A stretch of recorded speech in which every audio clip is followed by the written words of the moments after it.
Hi, my name is Susie Lander, and I'm here to do video form 1 on informed consent. I looked over the internet many times trying to read different forms of informed consent, and some of them that I found weren't very good. A lot of them talked about signing forms of confidentiality or signing forms of entering into a relationship with a counselor, but didn't have a lot of the information that the ACA Code of Ethics talked about. And so I kept searching, and then I found a really good form that I liked from a counseling agency in West Texas. And it was from West Texas Counseling and Guidance in San Angelo's, Texas. And it was actually about 7 or 8 pages long, but it had a lot of different information that the Code of Ethics talks about, including in your informed consent form. And so I really liked that. For instance, it talked about therapists and the qualifications that the therapist had. I liked that. It talked about clearly about the appointments and how to schedule an appointment and how to cancel an appointment. It talked about how you would figure out the length of a session and how many numbers of sessions you would take. It talked about the type of relationship, which obviously the Code of Ethics talked about the type of relationship between a client and a counselor. And so I really liked that.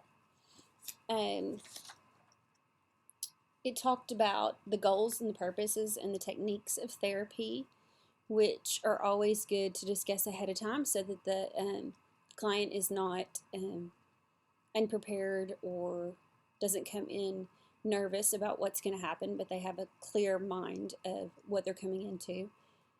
It talked about confidentiality, which obviously is a huge part of counseling, and obviously the Code of Ethics talks about the right to confidentiality and the importance of that. It talked about the duty to warn, which most states have, everybody has, about child abuse and that abuse of elderly people, and how there's a requirement to report that. It also talks about the risks of therapy, which was mentioned in the Code of Ethics, and it talked about fees and billings and payment services. It talked about what to do in the case of a therapist's death or they were incapable of providing services. It provided contact information, which obviously is important for the client to have.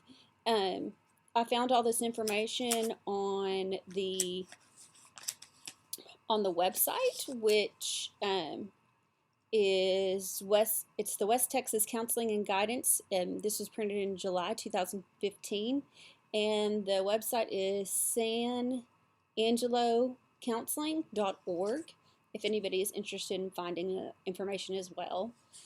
And lastly, the things that they had in here were their forms that the client had to fill out, which I really, really liked them. It wasn't just one form of, hey, here's your information, or hey, sign off that we can counsel you, but it was also a lot of intake information, and just, are you this? Do you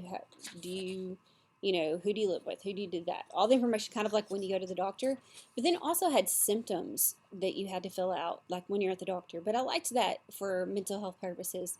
Do you have thoughts of suicide? Are you depressed? Have you experienced grief? Do you have problems sleeping? Do you have ADHD? And so I felt like those were really important to include in an intake sheet and in a form like this. As far as it goes with the state of Arkansas, I looked through all of our rules and regulations, which I've read many times for this class and for the class that I just finished, and there is nothing in there about informed consent. There's things that I could twist to make it seem like it's about informed consent, but it's really not. And so I guess my question is, where else could I look to try and find Arkansas law or rules for counselors on informed consent? Thank you so much. Have a